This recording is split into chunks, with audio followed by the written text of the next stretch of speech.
And welcome to our fourth and final lesson.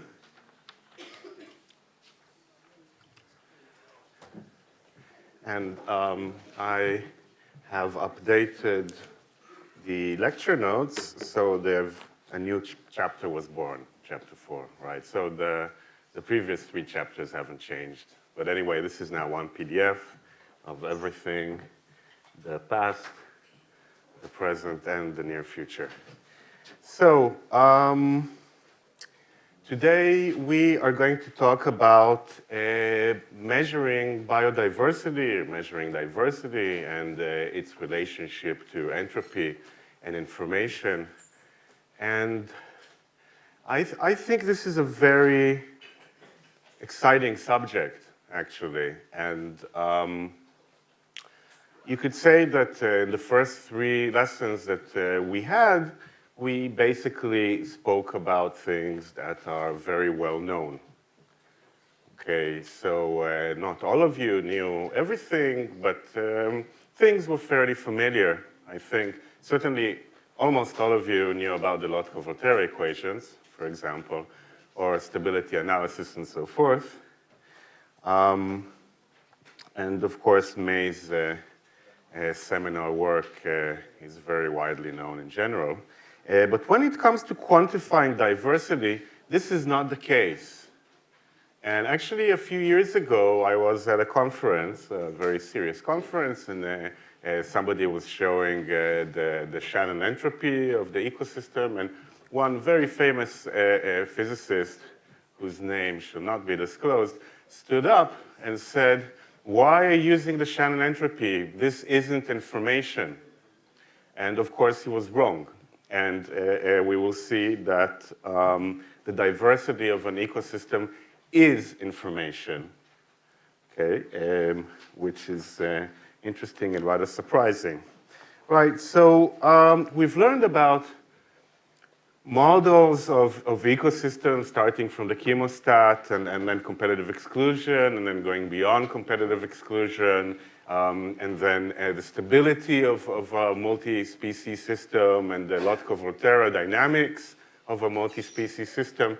So now we have various actors, right, various species in the game, and they're not necessarily equally abundant, right? I mean, I showed you yesterday a solution to the Racah equations that had like a bunch of lines, right? And the lines were different abundances for the different species. And this is in general the case. And of course, when we look in nature, then this is quite obviously the case, right?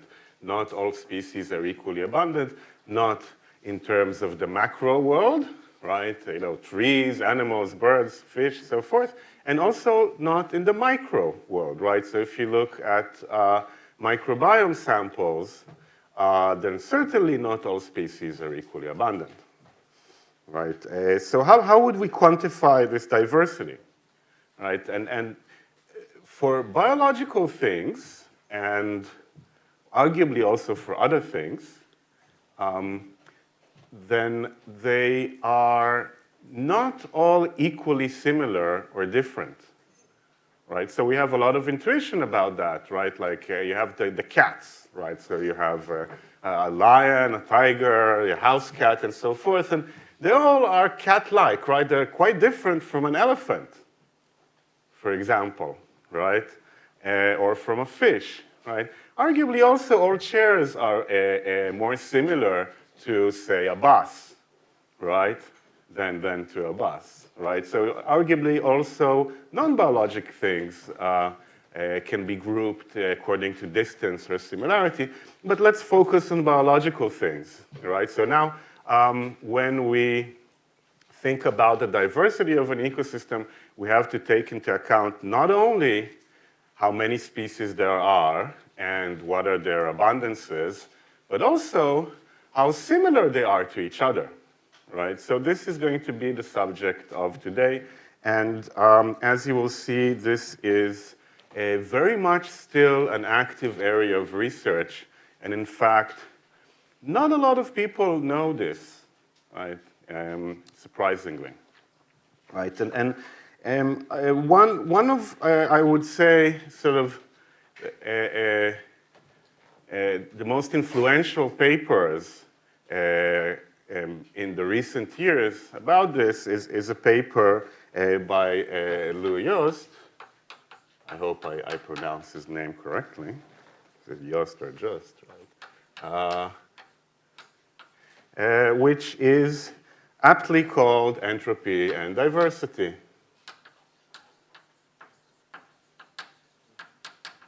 Okay, so Jost is an ecologist. And we will see that him and some other people, obviously I cannot hope to credit everyone in the field. I'm just going to credit a few sort of prominent people.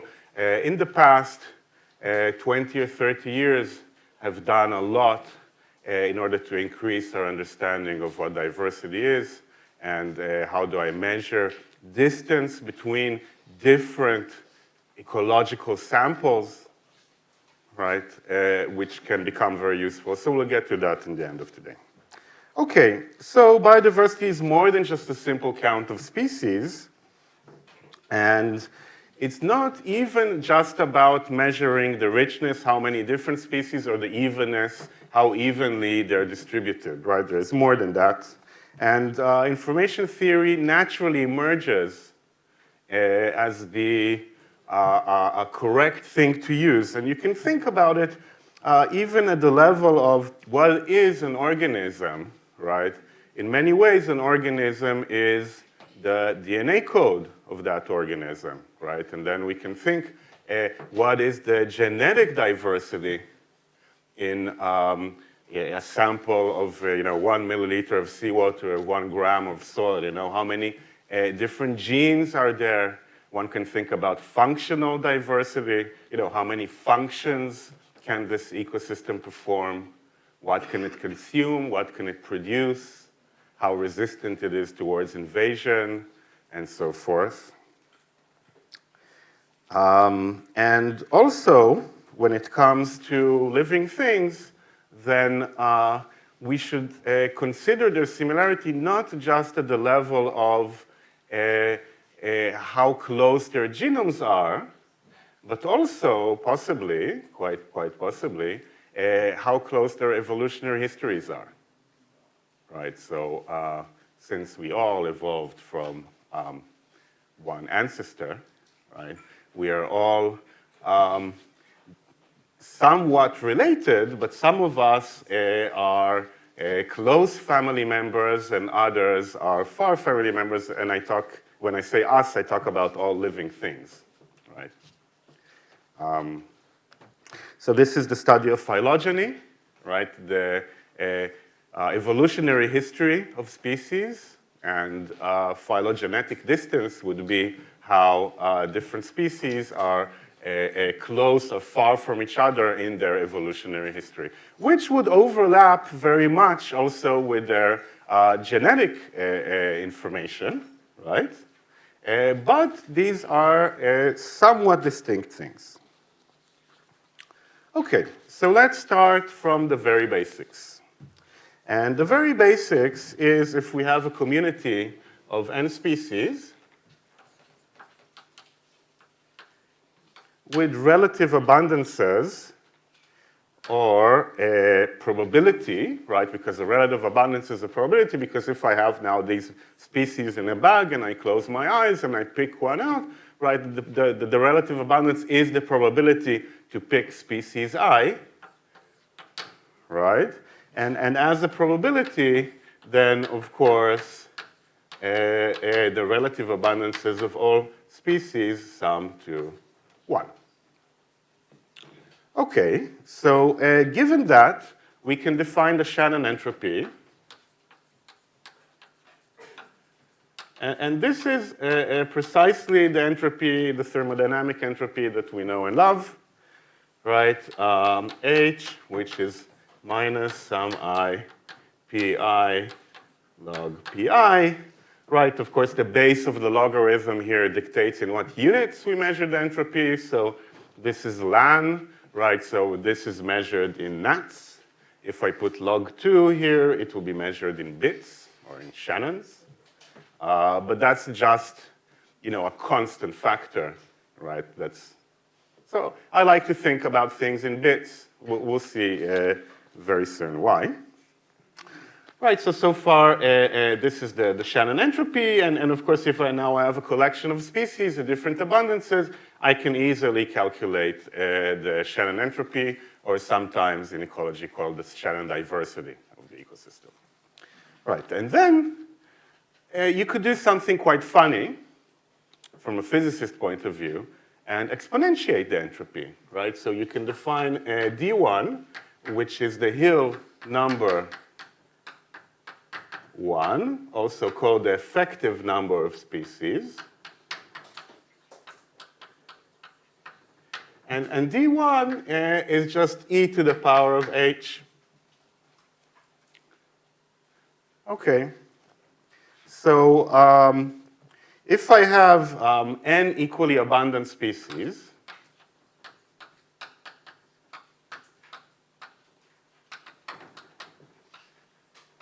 then we'll see that D1 becomes n. So let's do this. Okay, let's do some examples to get a feeling for this. This is quite elegant, I think. Right, say I have two species. I wonder, by the way, since this is a complex systems course, how many of you have seen this already? Oh, quite some. Okay, interesting. So if I have two species that are equally abundant, then I have P1 equals P2 equals half.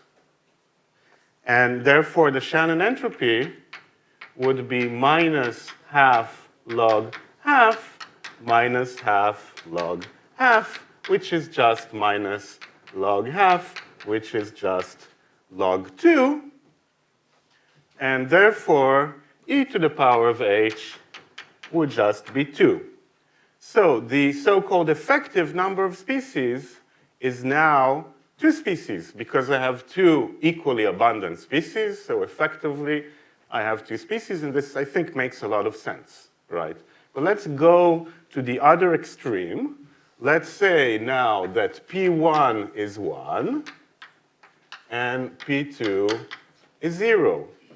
Okay, so we use the convention that 0 log 0 is 0, right? So it doesn't get counted. And then what we have, of course, is that the Shannon entropy is just minus log 1, which is 0. And therefore, the effective number of species is e to the 0, which is 1. Okay, so what we see here in this example is that the effective number of species counts a situation. Okay, here there is only one species, indeed, right? And the effective number of species comes as 1. Here we have two equally abundant species, and therefore the effective number of species becomes 2, right? And you can see, I think, how, if this was like 99% and 1%, it would be very close to 1, right? And as I tend towards 50-50, then the effective number of species would be 2. And of course, generalizing this to 3 species, equally abundant, is quite trivial, right? So I would have 3 times minus a third, right? I would have that h is 3 times minus a third log a third, which would, of course, end up as log 3, and therefore the effective number of species in this case would be 3, right? So it's quite easy to generalize this beyond 2 species. Yes? Okay. I'll try to repeat it very rapidly, okay? So we're trying to quantify diversity. And the first thing that we can do is we can ask about relative abundances. So I have N1 individuals from species number 1, and I have N total individuals So P1 would be N1 divided by N total, would be the relative abundance, the fraction of the ecosystem that belongs to species 1. Okay, now all these fractions have to add up to 1. They're like probabilities. Okay, so I can think about them as probabilities, relative abundances and probabilities. And the analogy is very clear, right? If I have different relative abundances and I pull one species out, then the probability that I pull species I is exactly its relative abundance, right? And then we can define the Shannon entropy. So this is the normal formula for entropy, P log P, sum P log P. And the only sort of new thing that we have done is to explore this thing, which is e to the power of entropy, which is usually something that physicists don't do, right? In fact, it's rather counterintuitive. I mean, Boltzmann told us that entropy is log of the number of states, right? And now we're exponentiating, right? So like we're going against the opposite direction than Boltzmann did, right? But turns out that this is a very informative quantity because as opposed to entropy, which is in units of nats or bits and so forth, and it's not easy to compare, and also it doesn't have the right behavior if, say, I split the ecosystem into two, okay? It wouldn't count the effective species the same way as exponentiating the entropy. And now I just give examples of when I have two equally abundant species, what is the effective number of species 2? Okay, if I have 3 equally abundant species, the effective number of species is 3. But now if I start to bias the species abundance distribution, I would get less than 3. In fact, the equal abundance is the maximal entropy of the ecosystem, right? So if I have n species, then the effective number of species would be at most n, right? And for that, all of them would have to be equally abundant. Any more questions? Okay, now things are going to get more fun. So first, let's philosophize a little bit about how this is information. Well, in information theory, the quantity minus log p is called the surprise. And that's, or sometimes the information content, okay? And that's very intuitive. Why? Because it tells me how surprised I am if I do this experiment, right? I have a sack with lots of species of different kinds, right? And with different abundances, with different relative abundances, and now I take one out. How surprised am I when I see the answer, which came out, right? So if basically one species is 99.999% of the ecosystem, I'm not going to be very surprised if this is what came out of the bag, right? So if pi is close to 1, then minus log pi is close to 0. My surprise is almost 0. Conversely, if I win the lottery, right, so the probability is quite low to win the lottery, then I'm very surprised, right? Because p is very small, so minus log p becomes large, right? And viewed this way, that minus log p is the surprise, then the Shannon formula, minus p log p, is just the mean surprise of the whole ecosystem, right? It's the expectation value, right? This is just the expectation value of minus log p, right? This is, on average, how surprised I would be if I would repeat this experiment many, many times. Okay. So a high entropy indicates that the outcome is more certain. It's more uncertain, sorry, yeah. A low entropy indicates that few species dominate the community, and therefore, I'm pretty sure that one of them is going to be the one that comes out, right? Okay, and as I'd mentioned just a couple of minutes ago, maximal entropy in this case is that no species dominates all species are equally abundant. And it's actually quite easy to show that the maximum entropy distribution is the uniform distribution under no constraints, right? So, I don't want to get into this, but having all species equally abundant, all probabilities equal, sounds a lot, which is the maximal entropy of the ecosystem, sounds a lot like the microcanonical ensemble, right, in statistical physics, where all states are equally probable. So there are interesting analogies there. Okay, but we can generalize now, right? So far we're just stuck with Shannon, right? So far we're just weighing the expected surprise. But one can think about other things. For example, a metric that ecologists like a lot, which is interesting, is the so-called species richness. How many different species are there? Right? Let's ignore for a second their abundances. You know, some ecosystems have many species and others have few, right? And this is also an interesting thing, right? We can also ask for measures of inequality. You know, how unequal the ecosystem is, how biased is it towards a few species that take up most of the ecosystem versus a situation where things are even, right? So the Shannon entropy is just part of the story. And in fact, one can generalize to something called the Renyi entropies.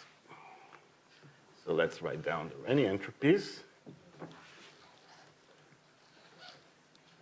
So I'm curious, how many of you have heard of the Renyi entropies? Okay, pretty much the same people, I guess. You probably had a course in information theory or something like that, right? Yeah. Okay. Well, this is ecology, and we're going to drift away from the basics of information theory quite soon. Okay, so the Renyi entropies, the Q Renyi entropy is given as log of the sum of pi to the Q normalized like this. Okay, and this is true for all Q's between 0 and infinity, but we're going to put the Q equal 1 aside because, of course, Q equal 1 has to be dealt with a bit carefully because we have 0 in the denominator and also we have 0 in the numerator, right? Because if Q equals 1, we have sum of P here, and sum of P is 1, and log of 1 is 0, so we end up with a 0 divided by 0 situation. So we will deal with it very shortly. In fact, we will deal with it right now. Just before that, we can do the same game like before, and instead of looking at the entropy, we can look at the Hill number, right? So the Hill number, the Qth Hill number, is just e to the power of the Qth Renyi entropy, right? So e to the power of log just gives us the inside of the log. And then, you know, this product outside, of course, becomes a power. So this is the Qth Hill number. Okay. Yeah. Excuse me. Yes. What is Q in this context? It's a parameter. It's a parameter. You set Q. Q could be 0. Q could be 1. Q could be infinity. Okay. It's not the number of species or something. No, it's, if you like, it is the resolution that we look at the ecosystem. We'll see in a minute. It's how much do you bias your count towards the most abundant species versus how much you don't care about abundance at all. So we'll see that Q equals 0 means you don't care about the abundance at all, and you just count the individual species. And we'll see that Q equals infinity is you only care about the most abundant species, right? So this is a spectrum of entropies. Q is not integer. It doesn't have to be integer. It's a spectrum of entropies, And we will see at the end of this class how we can learn a lot by looking at the entire spectrum, right? So I think one of the reasons that a lot of people don't know this is because historically these diversity measurements are quite limited, right? If you think about it, you have n species, right? So you have n values, or rather n minus 1 values, because they all have, the relative abundances have to add up to 1. So you have n minus 1 values. And then you look at a single summary statistic, right? The Shannon diversity. So you're contracting n minus 1 variables to a single summary statistic, and that can be deceptive, right? But if you look not at a single Hill number, but you look at the whole spectrum of Hill numbers, so you plot the diversity as a function of Q, then you don't contract the information to a single summary statistic, and then you can actually learn a lot. So we'll see that, and there's a very, very nice example that I will cite towards the end of today's lesson. Okay, so let's look at the Q equals 1 limit. And this is going to be fun, right? So we want to look at the limit of Q goes to 1 of 1 over 1 minus Q log of some pi to the Q. Okay, so as we said, this is a 0 divided by 0 situation. So what do we use? L'Hopital's rule. Right, so we take separately the derivative of the numerator and the denominator, and the derivative of the denominator is trivial, it's minus 1. What about the, so that will give us a minus, right? But what about the derivative of the numerator? Okay, so taking the derivative of the log will give us some I pi to the q.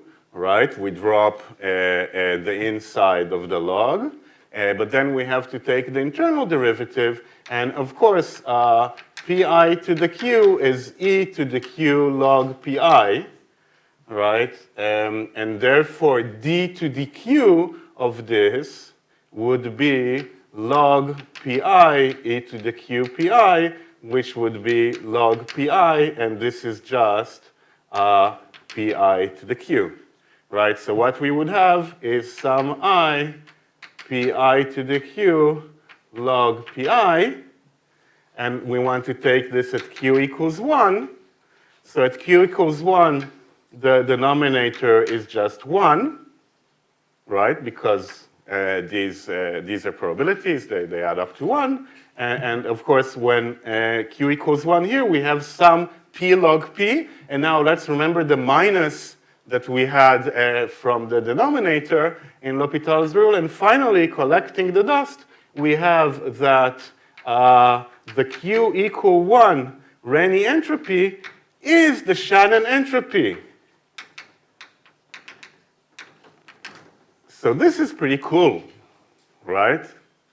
So we've just generalized the notion of entropy beyond the Shannon entropy to now a spectrum of entropies that goes from 0 to infinity. Let's look for a second at the case of Q equals 0. Right, so Q equals 0. Again, we want to take 0 to the power of 0 to be 0. Okay, in which case, what we have, and we can just look here, immediately at, that's, I don't know, these will both be equivalent, right? We can look at that, the Renyi Q equals 0, then what we have is 1 times log of sum of all the probabilities that are non-zero to the power of 0, so this is 1, right? So what we have is actually log n, right? Or we have that dq equals 0 is e to the power of log n, which is n, right? So this is the so-called species richness, right? How many different species are there, regardless of what abundance they have? Okay? And then, let's consider a couple of other cases that are important, that will be important. So we can look at the Q equals 2. Okay, so the Q equals 2 is also so-called the collision entropy, right? For reasons that will become obvious very soon. So what we have is minus 1 over 1 minus 2, right? Log of some pi squared.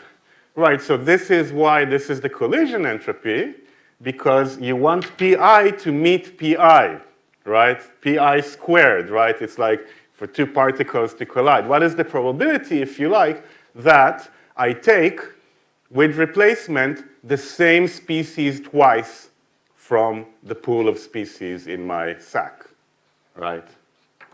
And then, if this is the case,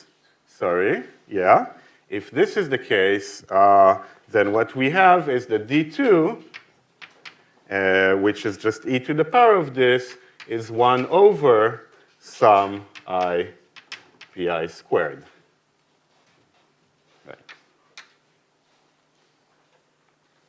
Right. This is fun.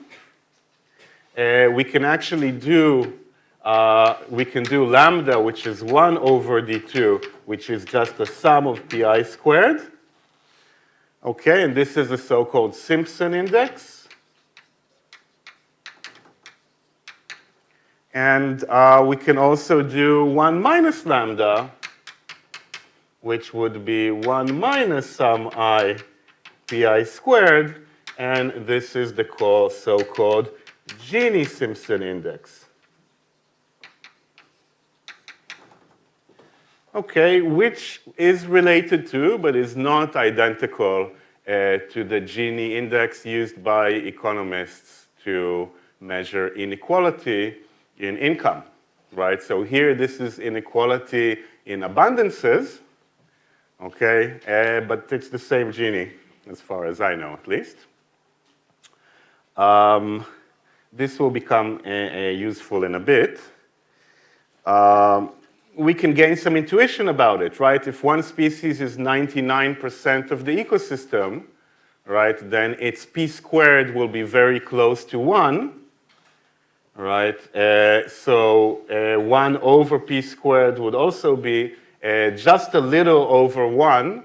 So effectively, we will have a little over 1 species in the system, right? Even if I have 1,000 species, if one of them is 99% of the ecosystem, then D2 will be very close to 1, right? And if D2 will be very close to 1, lambda will be also close to 1, but less than 1, so that 1 minus lambda would be a small number, right? So the Gini-Simpson index will be small, which will tell us that the ecosystem is not evenly distributed, right? So as you're starting to see, hopefully, as we go from 0 to 1 to 2, we're weighing more and more the large species at the expense of the small species, right? We're paying attention to the larger and larger species and ignoring the smaller ones. So finally, I'd like to give the last example, which is also quite useful. Excuse me.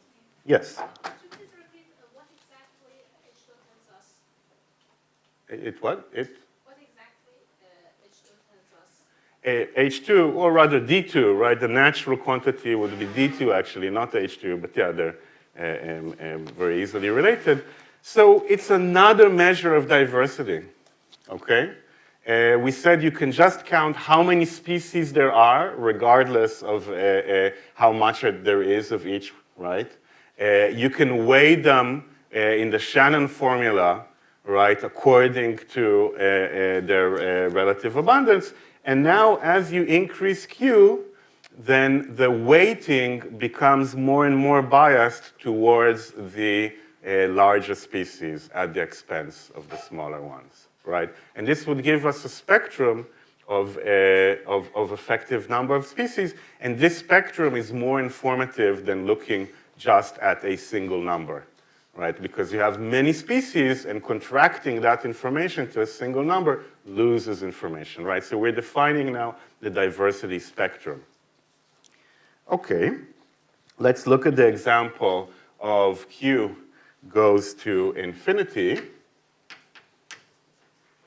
Okay, so when Q goes to infinity, right, there is always a P max, which is the maximum over all the P's, right?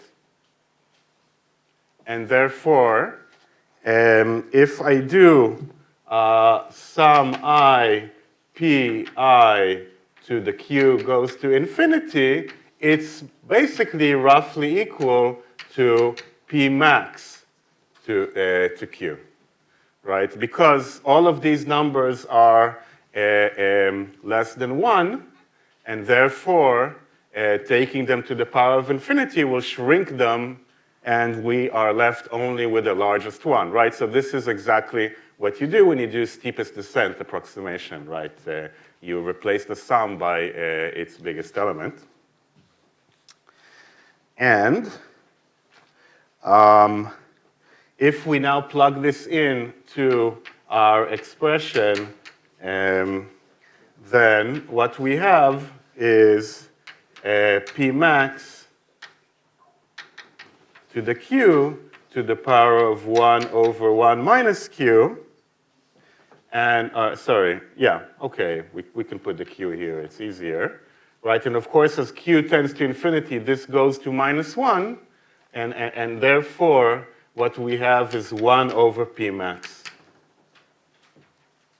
Okay, so D infinity is simply looking at the most abundant species and doing 1 over. And again, this makes a lot of sense, right? Because if the community is dominated by a species that is like 99.999% of the population, then we will get 1 divided by 0.999, it will get a number just a little over 1, right? And effectively, yeah, there is basically just one species in the system, right? Whereas if all the species are equally abundant, so all of them have abundance of 1 over n, we will still get n.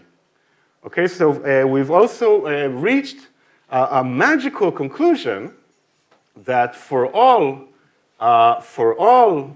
Q's, right, for a uniform distribution of species, we will have dq equals n. Okay, so we can plot this. By the way, this is called the min entropy, because out of all the entropy measures, this is guaranteed to be the smallest. So let's plot it, and you'll see. So this is actually something that I stole from Wikipedia, this plot. But it's very easy to make it yourself, you know. It just, since Wikipedia is, right, it's public domain, then I can steal it without worrying about copyright issues. But I do have to say where I took it from, which I am saying. Okay, this is 1, this is 0, and we have a 2-species system. Okay, and this would be P1. Okay, of course, P2 would be just 1 minus P1. Okay, and we can ask what the different, well, here what is plotted is actually the different Renyi entropies, and we can plot them in the units of bits, right? So either you use ln, and then you divide by ln2, or you can just use log2 instead, right? Same thing. Okay, so what would be the species richness? HQ equals 0. Well, it would be this half is a special point. Okay, so we would have exactly 1 bit of information regardless of the value of a P1 or P2. And I mean, at 0, we would have 0 bits, but this is, otherwise we would have just 1 bit. And this would correspond to have always a species richness of 2, right? We would always have the total number of species is 2, again, apart from these edges, which are poorly defined. And then we can plot the Shannon entropy. And the Shannon entropy for a 2-state system is something you're probably all aware of, right? So you get this curve. And as we saw, so this is my attempt at being half, as we saw that when the species are equally abundant, the Shannon entropy, right, so let's say that this is Q equals 0, and this is Q equals 1. Okay, when the species are equally abundant, then the entropies coincide. Okay, then I can do H2, which is guaranteed to be smaller than H1. And they have the same value here at half.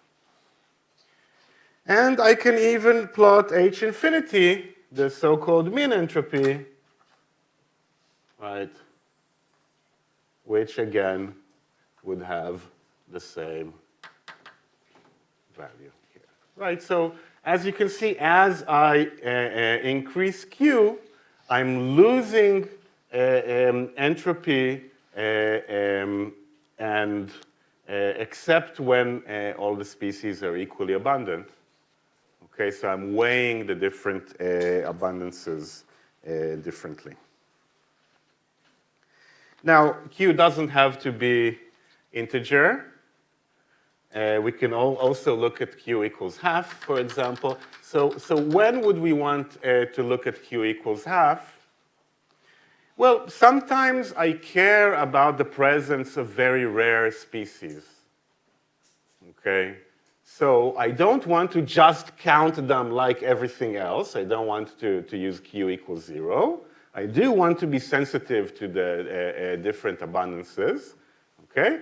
But I want to weigh more the fact that rare species are there. Now, why is that interesting? I mean, obviously from conservation purposes, right, if we talk about macroecology, but if we consider microbial communities, then quite often you can have a very big change that is caused by very few bacteria of a certain kind. Like, for example, pathogenic bacteria, typically, for a healthy person who gets sick with some kind of stomach bug, okay, or intestinal bug, I should say, then that relative abundance of the bug is going to be very small, right? It's not going to displace your entire ecosystem.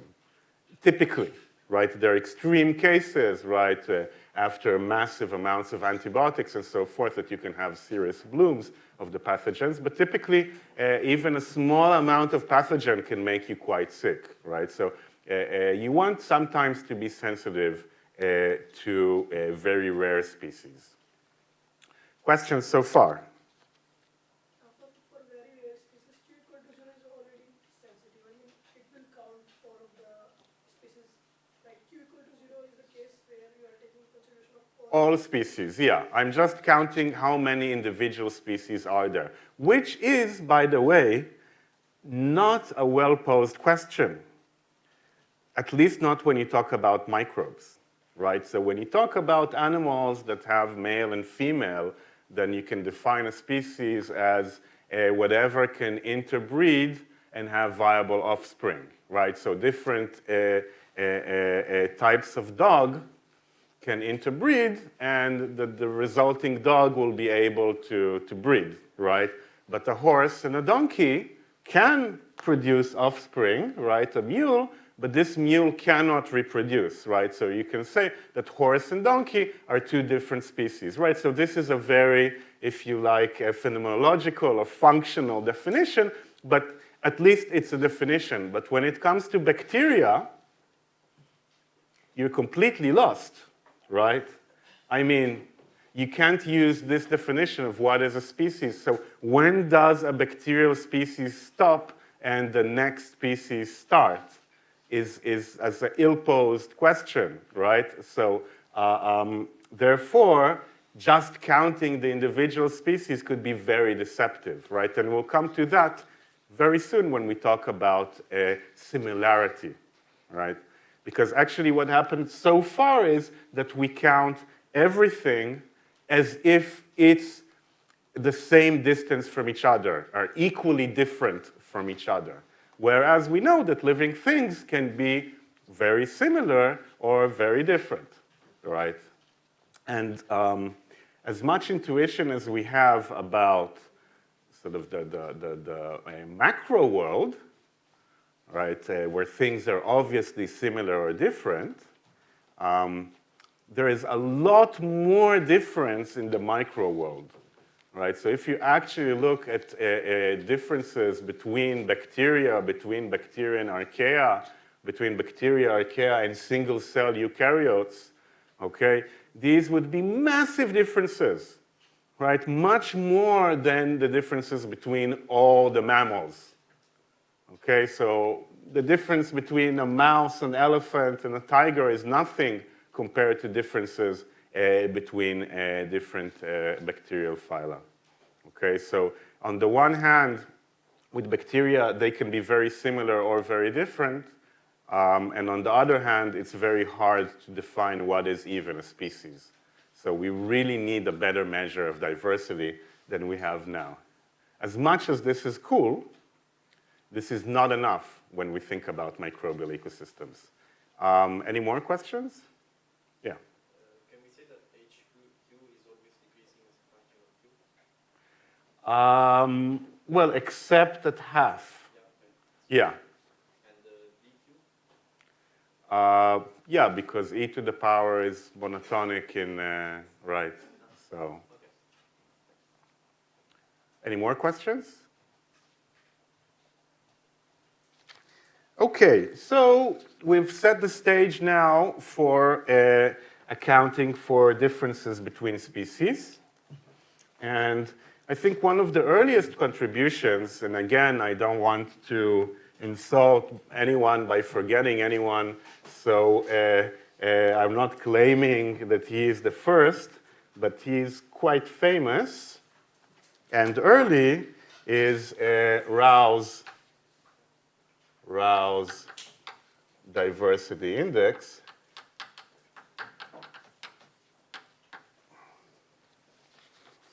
So, or quadratic diversity index. So this is 1982. I can say quadratic diversity index. Okay, so we define a distance, Dij, between species.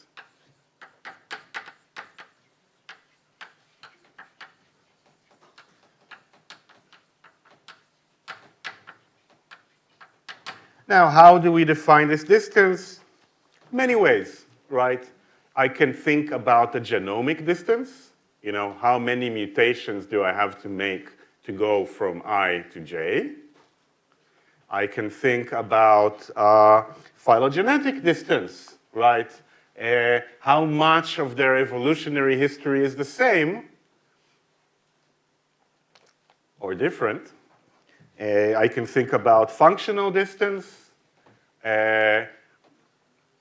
What functions can species 1 do that species J cannot do, and vice versa, versus what are the common functions that they can do, right? Say they can both eat sugar, okay, but only one can metabolize alcohol, okay? So it has a function that the other doesn't have, right? So various ways to define distance. Having done that, distance or dissimilarity, then Rau's index, Q, is simply sum I, sum J, pi pj dij. And since species is always zero distance from itself, right, because otherwise we would have a very weird distance metric, then, of course, this becomes sum of I does not equal to j, pi pj dij. Now let's play a little game.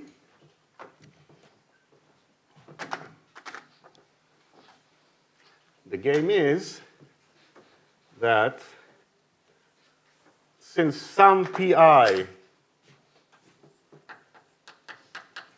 is 1, then also some pi squared is 1.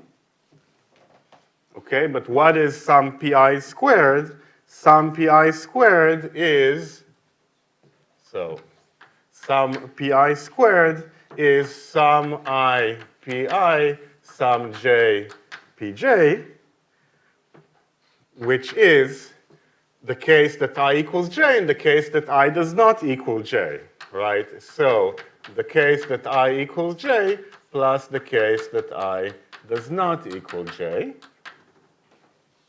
and that equals 1. Therefore, sum I does not equal to j, pi pj is 1 minus sum I of pi squared. And this is starting to look fun, because now if we have that every species, if we assume that every species is equally different than every other species,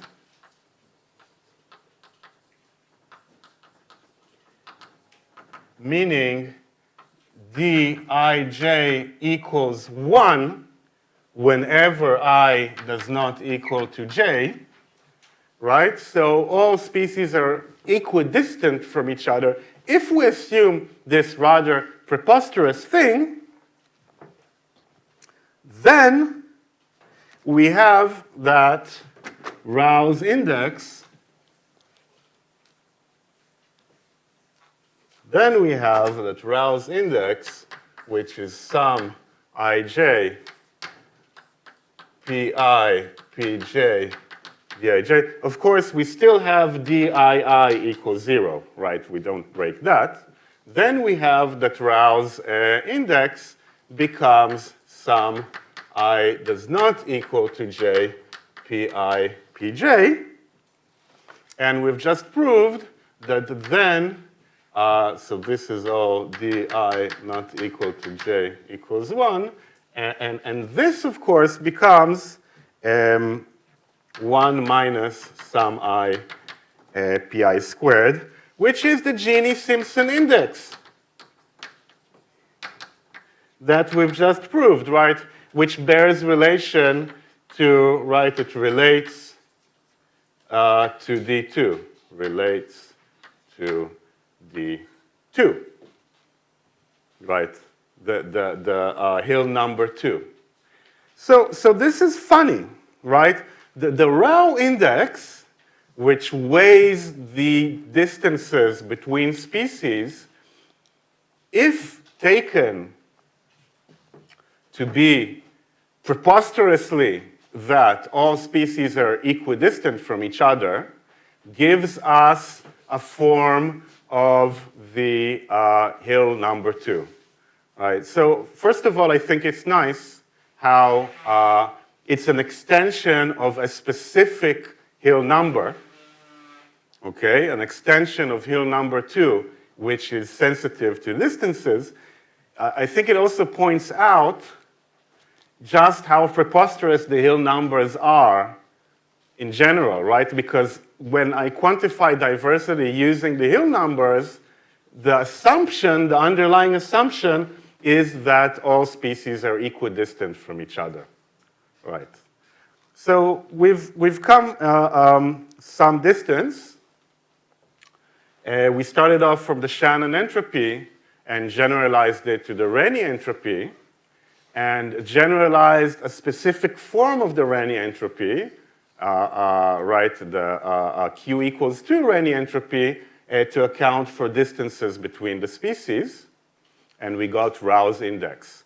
But can we generalize the other Renyi entropies? Not just Q equals 2?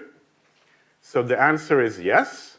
And before I show you, I'll pause for questions.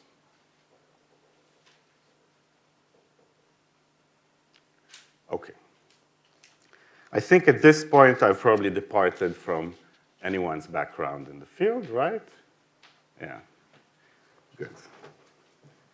So we want to incorporate species similarity via similarity matrix, right?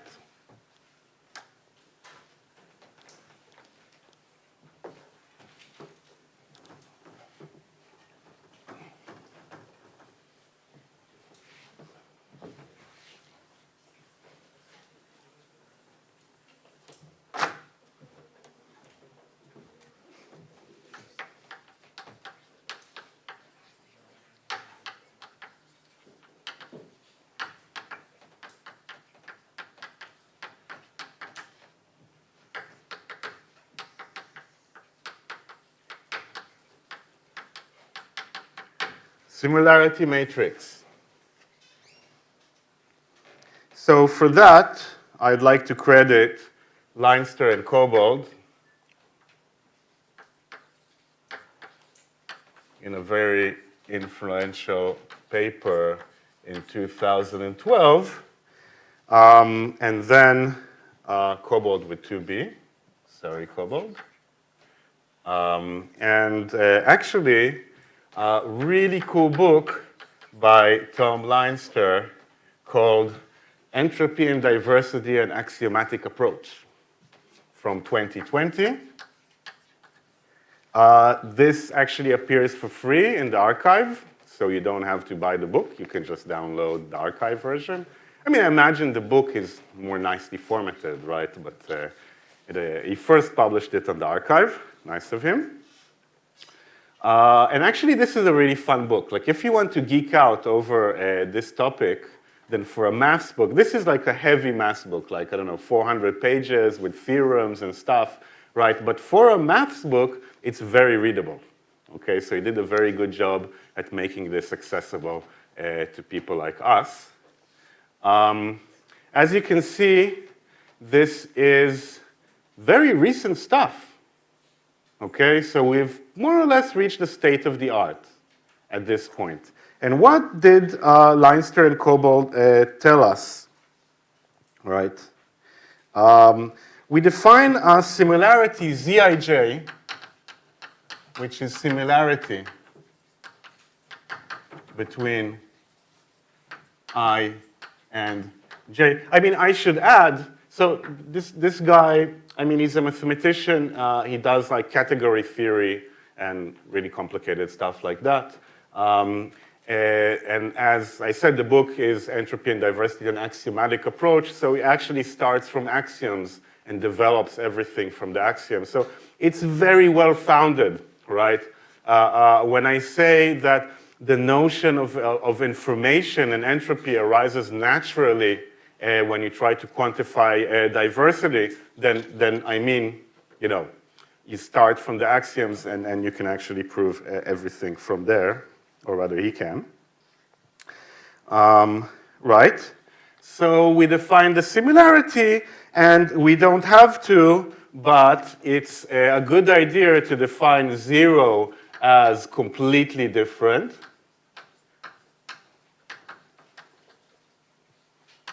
And 1 as identical. Right, so if the Zij is the identity matrix,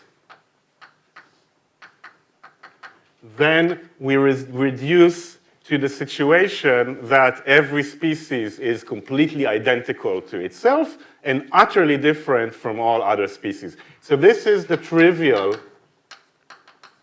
case where we don't consider distances at all, right? So we should hope that by plugging in the identity matrix, we retrieve the Renyi entropies and the Hill numbers, right? And this would generalize them. So what is the magic formula?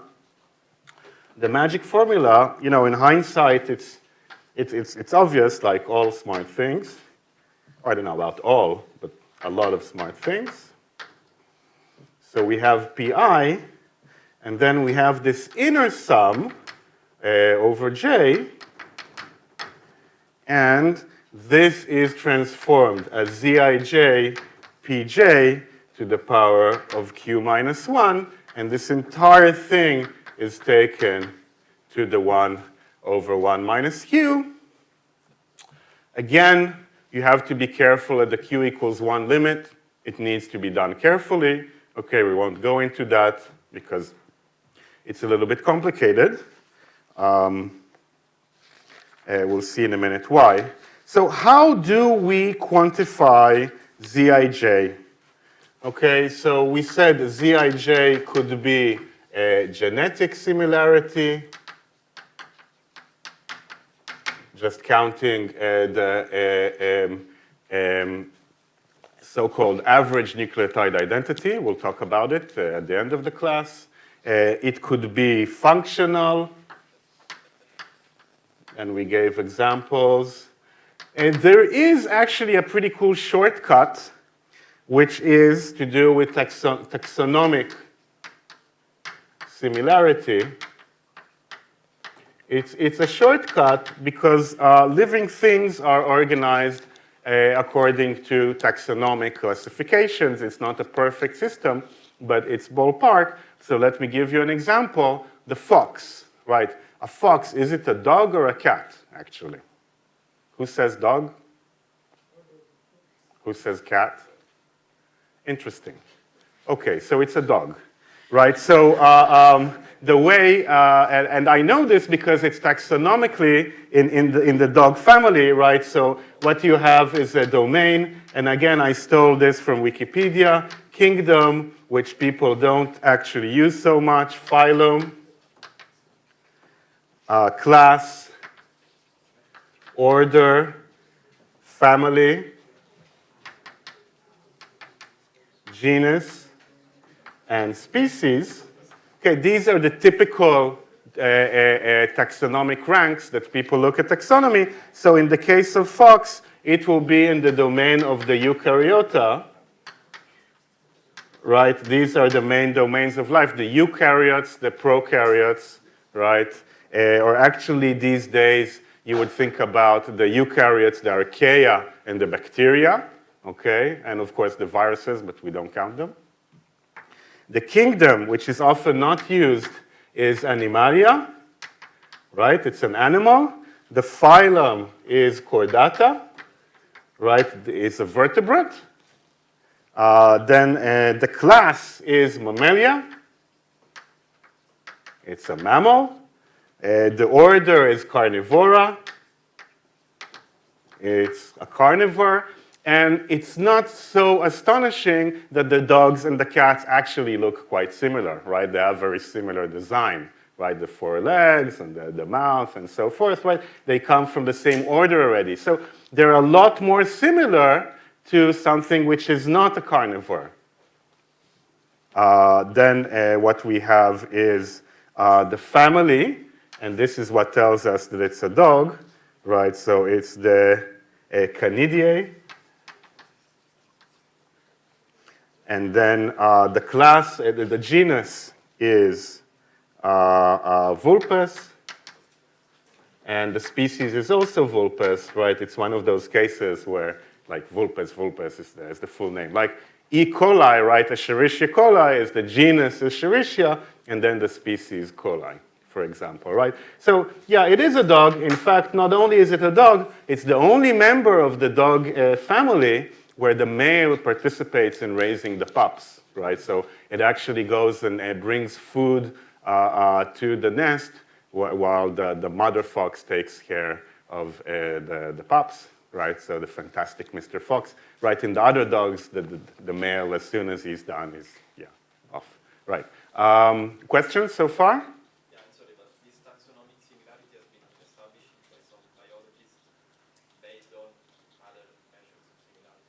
Yes, so historically it goes back to Linnaeus, who basically just looked at stuff and said, yeah, you know, these look the same, they're from the same class, and then so forth. But what happened actually is that we have gene sequencing these days.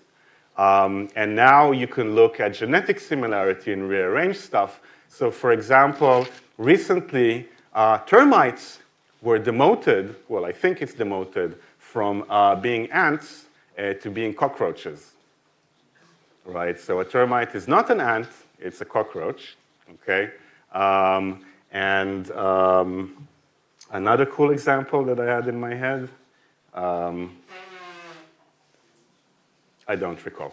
Okay, so even though historically this was done sort of very broadly by looking and so forth, things have improved and things do move around a little bit in the taxonomic tree. And this is a nice shortcut because now you can define roughly, right, because we want things that are actionable, you can define roughly Zij, say, to be 1 if it's the same species, right? You can define it as 0.8 if it's the same genus, but not the same species, 0.5 if it's the same family, and 0, for example, otherwise.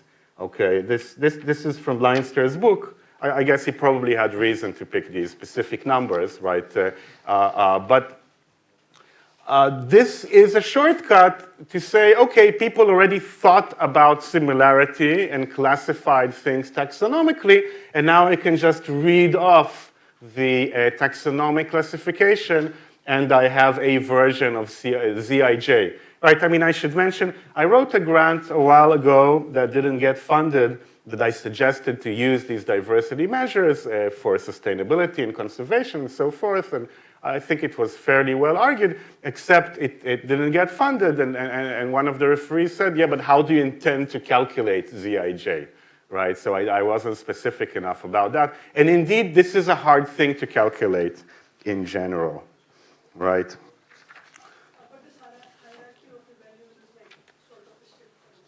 I'm sorry? These individual values, you can't make up, but the hierarchy, like 1 and 0s, they are like quite defined. If they belong to the same species, then that should have a larger value than the... Yeah, okay, I think I understand the question, which is as you go down, as you go up the taxonomic rank, you expect the similarity to decrease, right? That is your question, yeah. Yeah, so potentially you could say, you know, if from the same phylum I give it maybe, I don't know, 0.05, you know, and so forth, right? But family is usually a good place to stop. Typically, at least when it comes to microbes, then different families also have different functions. They can metabolize different things. This is a very sort of rule of thumb thing. Don't take it precisely. Right, but usually when you look at microbial ecosystems and you look at the different families and their distribution, it gives you an idea of what these microbes can eat and excrete, okay? Usually. There are, of course, many exceptions. Good. So, we don't have much time, but yeah, no, we have enough time. You know something, so that we don't run out of time, I'm going to skip one part here, and then we can always go back to it later after we finish the more essential stuff. Okay, so let's say how this works in practice, right? Because so far this was a lot of theory and very little practice, but actually in practice this is fascinating, okay? This is, you know, when I was asked, you know, what is this good for, or what are the different cues, right? You can think about this as a magnifying glass that looks at different aspects of the ecosystem, right? So by looking at using different cues, you use different, you know, filters on your microscope, right? Or different types of magnifying glasses to look at different aspects. So let's see that in practice. And this is actually taken from the original Leinster and Cobbold paper. So,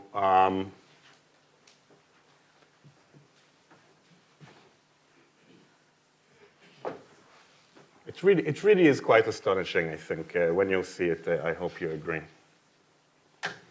So I want to show you 4 figures. The first 2 are about butterflies in the Ecuadorian rainforest. Okay? So this is butterflies. In the rainforest. This is Q. This is Q. Here, this is just dq. So these are just the hill numbers. And here we're going to have dq of z, right? So the Leinster-Kobold weighted hill numbers, okay, with this z matrix. And here the z matrix came from the rank, from the taxonomic rank, okay? Just as, this shortcut, right? Because the butterfly have different genera and different species, and they're known, they all have names and so forth, and therefore you can use the shortcut for the z matrix for the top plot. And we have 2 measurements. One of them, so I'm sorry I don't actually credit the original measurements, but they are credited in the Leinster and Kobold paper, right? So we have canopy. This is canopy, right? So sort of top of the rainforest, and this is the so-called understory, which is just below. Okay, so let's look at the numbers. This is Q up to 5. This is 1 here. And dq here goes up to 6. Okay? So first of all, these numbers are meaningful, right? These numbers are meaningful because we know, oops, this is 3.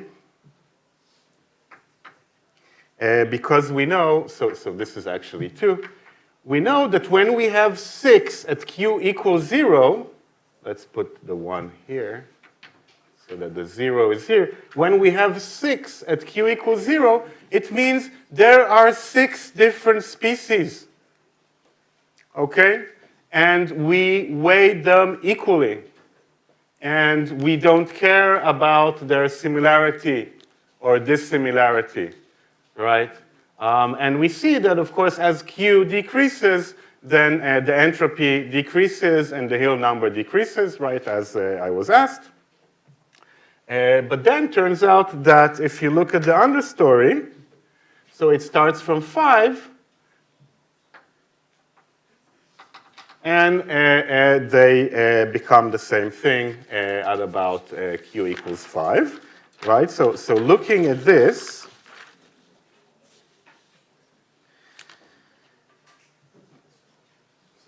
it looks like the canopy is more diverse. It looks like the canopy is consistently more diverse, whether we're counting just the absolute number of species, whether we're weighing them according to the Shannon entropy, or even higher Qs. Right, as I go to the right here with higher Qs, I'm emphasizing the larger species at the expense of the smaller species, and at some point, right, I have the same kind of diversity at quite high Q equals 5, right? But now using a dissimilarity matrix, so considering now the distances between the species, first of all, note that the numbers are lower, and this is what I skipped. I skipped the proof that the dq of z is always smaller or equal to dq. Okay, I guess we won't have time for it, but it's here, and anyway, it's not that fascinating. Okay, but astonishingly,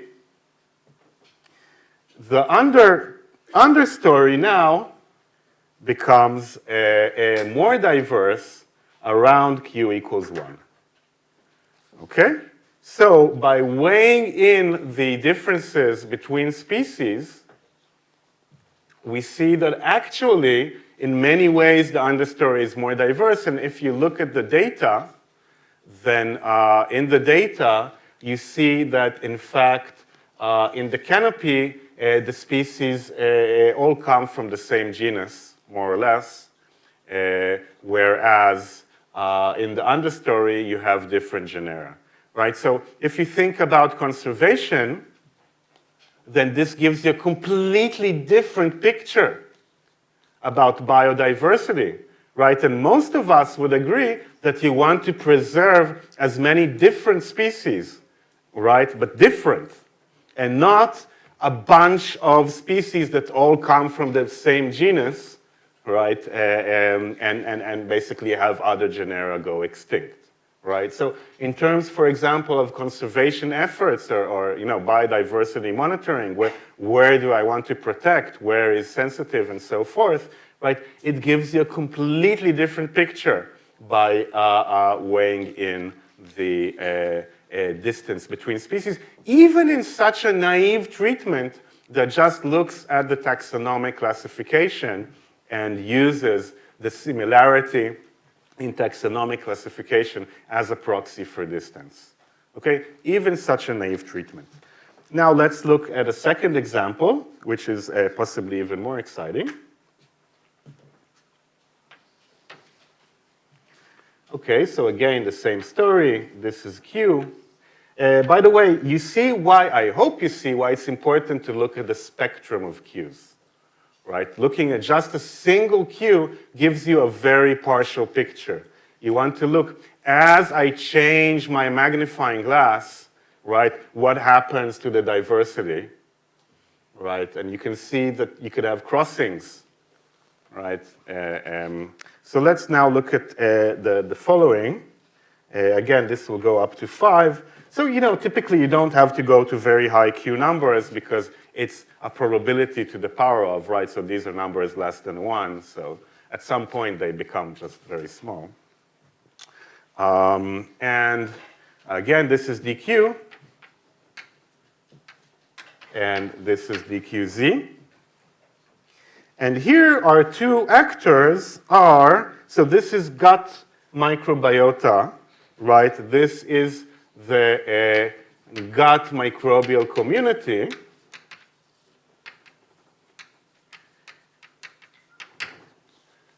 Okay, so I don't know how many of you know this, but you're not alone in this world, right?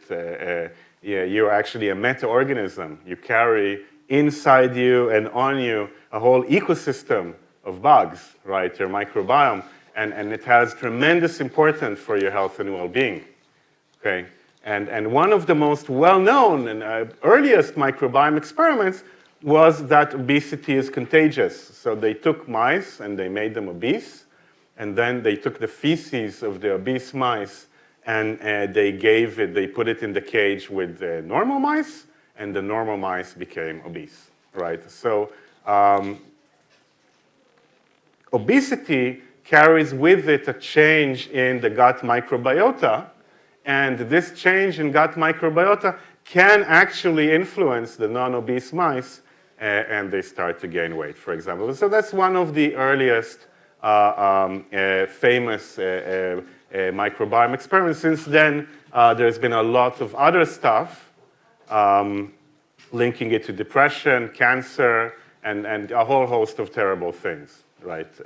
There's even a very controversial paper that appeared in Cell about 7 years ago that linked the gut microbiota to autism in mice.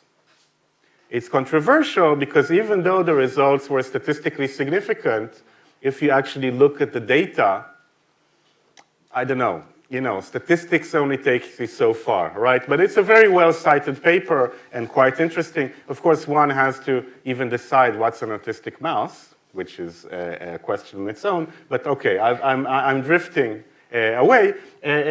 I'm trying to say that the gut microbiome is incredibly important, okay? And they looked here at two things, at a lean child. So this would be lean child. and also an overweight mother.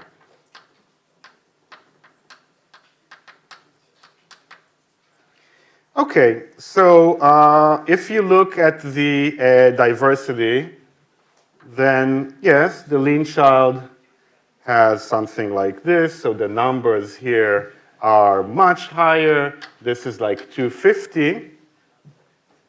This is 200. This is 0, and this is about 50. Sorry about the scale. Okay, and indeed, if you ask how many different species can you find in human feces, then 250 is a reasonable answer. I mean, the reality, of course, is a lot more, but that also depends on your detection limit, how deeply you sequence things, right? So if they sequenced more deeply, they would probably get to 1,000 or something like that. Okay, but we have a lot of different bugs in our digestive system. And then if they looked at, sorry, this was, okay, yeah, this was supposed to be the lean child, sorry, who's yellow.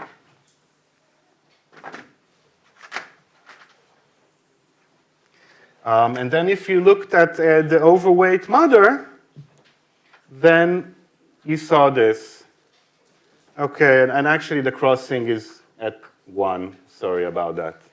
Okay, so yes, if you just looked, and the numbers are very high, if you just looked at this, you would say, indeed, the lean child has a more different microbial species in his gut as opposed to the mother, but they're not very evenly distributed, right? Which is why the mother has a higher entropy here when Q is high, right? To remind you, if things are equally abundant, then all the Qs give the same answer, right? So as things become different from equally abundant, as you are a higher Q, you lose the entropy faster, right? So you could, if you looked at this, you could conclude, yes, our expectations from our knowledge are that indeed the lean child would have more different species, but they're not as equally abundant as the overweight mother. But if you normalize, and here what they did is they actually looked at genetic similarity, right, nucleotide similarity, because you don't really want to use a taxonomic classification on the bacteria. It's too rough. If you look at the genetic similarity, the picture completely changes. Okay, first of all, the lean child never touches the overweight mother at all Qs. Okay? And secondly, the numbers are much smaller. Now, you can argue,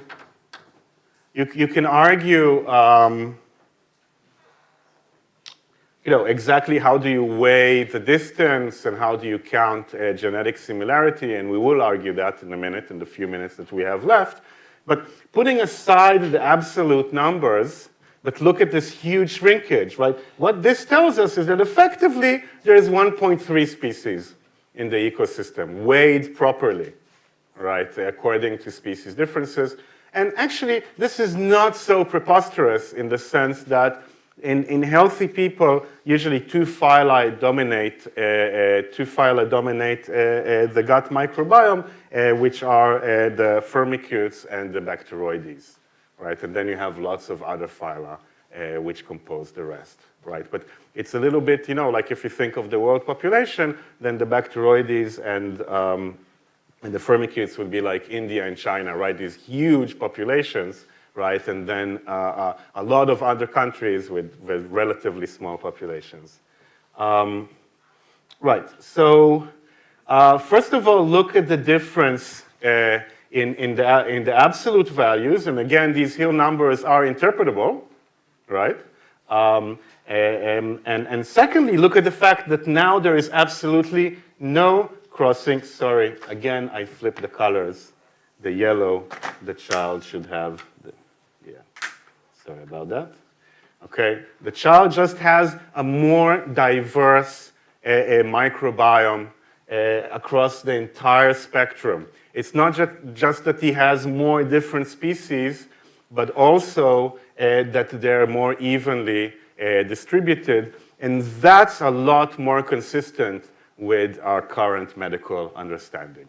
Okay, so we've completely changed the story, whether it's a conservation story or if it's a medical story, by weighing in the species differences, and by looking at the Hill number spectrum, the entire spectrum, we can also say something about what happens with regards to the evenness of the species abundance distribution. So I'll take a quick question, and then I want to use, I'll steal like 2 minutes of your time because I do want to mention 2 quite important things, and then we'll finish. So a quick question? You said this is the same paper? Yes, this is all data that appears in the 2012 Leinster and Kobold. They even have more examples there, right? But these, I just picked 2 really fascinating ones, I think. Anything more? Okay, so I just want to mention 2, commonly used metrics. So one of them is the so-called ANI, average nucleotide identity.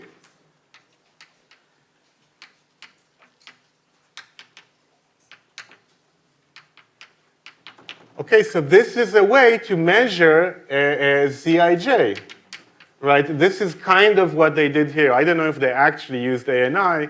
I think this predates ANI. I'm not sure. This is great, and actually has produced some very interesting and controversial results. If you look at the entire sort of, or whatever bacteria that we have sequenced, and you look at the average nucleotide identity distribution between pairs, then there is a gap at around 95%.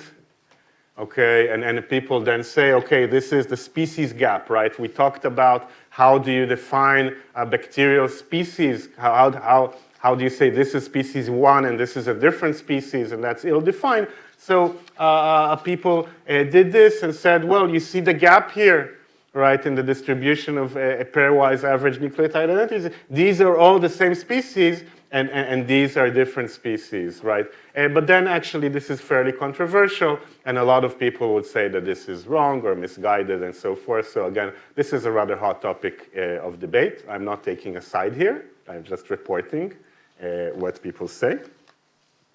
However, this is a rather limited technique in that what you have to do is you have to align the genomes and then count the mismatches. Okay, but what if you can't align? What if the organisms are sufficiently different that it's not at all obvious how to align the genomes and to count, right? So this is useful just for quite similar things, and in fact, for quite similar bacteria and archaea that don't have a non-coding regions, or have very little non-coding DNA, right? For us, for eukaryotes, okay, most of our DNA is non-coding, right, which then makes right, we have introns and exons, right? A lot of our genetic material doesn't get coded to protein at all, okay? And now this makes alignment even more of a nightmare, right? So even though this is a very powerful technique, and I'm talking about papers with thousands of citations, right? Then it's quite limited to calculate ZIJ like this. And the second thing I wanted to mention, which is not the same at all, but is along in the same direction, is something called the unifrac measure. Okay, so this is a very famous paper by Luzapon and Rob Knight. Rob Knight is one of the big shots in the microbiome field. He has like a thermodynamic number of Nature and Science papers. And this is one of the very cool measures that they did. And the unifrac measure is when I want to compare different communities of bacteria, right? I sample soil here, I sample the ocean here, I go to the other side of the bay, I sample soil and ocean, I go to the other side of Italy, I go to the other side of the world, right? And now I want to see how similar or different they are. Is the soil here more similar to the soil on the other side of the bay than it is to the ocean microbial community right here, for example? That's an interesting question, right? And so forth. So to define distances between communities, the unifrac measure is quite nice because it counts how many species have the same evolutionary history versus how many in the sample, between a pair of samples, versus how many belong to different evolutionary histories, right? So you look at different branches, and you ask how many, you count the length of the branches that are similar and the length of the branches that are different. I'm sorry, I ran out of time, so I can't be more explicit than that, but this gives you a way to quantify distances between microbial communities. And now, once I have these pairwise distances, I can do a principal coordinate analysis, for example, right, which is basically PCA on the distance matrix. And lo and behold, you would probably find that all samples taken here from the soil cluster together, and probably the samples from the soil on the other side of the world, and if they come from a specific place, would cluster together, and then the bay, just across the bay would be here, I don't know, closer, right? Suddenly, right, if this is PCOA1 and this is PCOA2, right, then you could do this dimensional reduction and actually see how the geographic distance translates in some sense to the distance between microbial communities. Okay, so with that, we ran out of time. Thank you for listening and for asking questions. It was a pleasure. I hope I managed to infect you a little bit with my enthusiasm for diversity metrics. And yeah, I'm here today, and tomorrow you have the exam at 9. Do the homework, and you'll be fine. Okay.